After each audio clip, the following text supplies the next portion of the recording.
எங்கள் அப்பா ஒரு சின்ன ஒரு தோட்டம் வச்சுருந்தாங்க முன்னாடி. செடினா ரொம்ப பிடிக்கும். ஏதாவது விசுவாசிகள் வீட்டில் செடி இருந்தால் கொஞ்சம் பயப்படுவாங்க. இந்த வீடு விசிட்டிங் போகும்போது ஏதாவது பூச்செடி எங்கள் அப்பாவுக்கு பிடிச்சிருச்சுன்னா கேட்டுருவாங்க, இந்த செடி கொண்டு போட்டான். விசுவாசிகள் விரும்பி கொடுப்பாங்க. சிலர்லாம் அதற்காகவே ஏதாவது பூச்செடி வாங்கினாங்கன்னா எங்கள் சர்ச்சுக்குன்னு ஒன்று எக்ஸ்ட்ரா வாங்கிட்டு வந்துடுவாங்க. ஏன்னா அவ்வளோ பிரியம். அப்போ தான் ஒருத்தங்க ஒரு திராட்சை செடி கொடுக்குறாங்க ஒரு இடத்துல.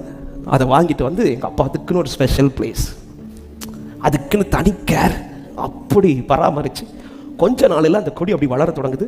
அதுக்கு அந்த கொடி வளர்றதுக்கான அழகாக எல்லாம் கட்டி வச்சு ஃபுல்லாக எங்கள் அப்பா தான் கேர் பண்ணுவாங்க. டெய்லி தண்ணி ஊற்றி டெய்லி சுத்திகரித்து அவன் அதில் கனியை பார்க்குறதுக்கு விரும்பி விரும்பி விரும்பி அழகாக பராமரித்து அந்த கொடி அழகாக படர்ந்துச்சு. படர்ந்தது மட்டுமல்ல, அதில் கனியும் வரந்துச்சு.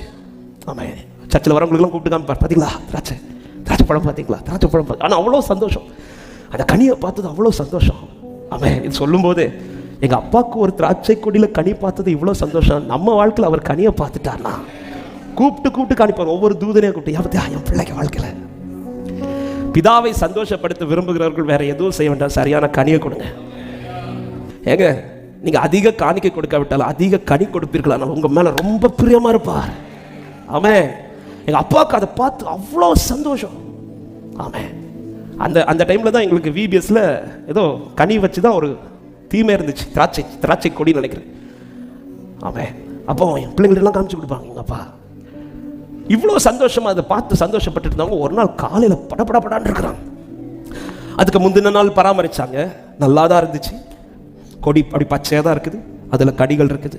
நெக்ஸ்ட் டே மார்னிங் ஒரு இரவு தாண்டி அடுத்த நாள் காலையில் இதை போய் பார்க்கலாம், தண்ணி ஊற்றலாம் அப்படின்னு போகும்போது அந்த கொடி அப்படியே மொத்தமாக பட்டுருச்சு. ஒரு இரவில், ஒரே ஒரு இரவு தான் மொத்த கொடியில் உள்ள இலைகளும் அப்படியே வாடி போயிடுச்சு. எங்க அப்பாவுக்கு பார்த்துட்டு பயங்கர ஷாக் ஆயிடுச்சு. இது எப்படி ஆச்சு? நேற்றுக்கு ஈவினிங் கூட நல்லா தானே இருந்து, நேற்றுக்கு ஈவினிங் கூட நான் இதை பராமரிச்சேன், தண்ணி ஊத்துனேன்னு. இவ்வளோ நாள் வாடாத இந்த கொடி இன்னைக்கு எப்படி வாடிச்சு? இன்னைக்கு எப்படி இது பட்டு போச்சுட்டு அவங்க கொஞ்ச நேரம் அங்கே இங்கன்னு எங்கள் அம்மாவெல்லாம் கூப்பிட்டு யார் என்ன பண்ணா புரியல அவங்களுக்கு. கொஞ்ச நேரம் கழிச்சு அப்படியே கொடியில் எங்கே பிரச்சனை அப்படின்னு பார்த்து வரும்போது கொடி எல்லாம் நீட்டாக தான் இருக்குது. ஆனால் இந்த செடியிலேருந்து இந்த கொடி ஸ்டார்ட் ஆகிற இடத்துல அப்படி ஒரு கட்டாக இருக்கு. செடியில் பச்சையாக தான் இருக்குது, ஆனால் கொடி பட்டு போயிடுச்சு. ஒரு காரியத்தை நல்லா புரிஞ்சுக்கோங்க, இந்த அவர் மட்டும் இல்லைன்னா ஒரு இமைப்பொழுதை கூட நம்மளால கடக்க முடியாது.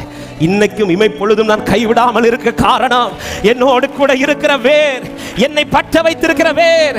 அப்படிப்பட்ட வேர்ல நான் இருக்கிறேன்னு சொல்றவங்க நல்ல கைகளை தட்டி இந்த வேருக்காக நன்றி செலுத்துங்கள்.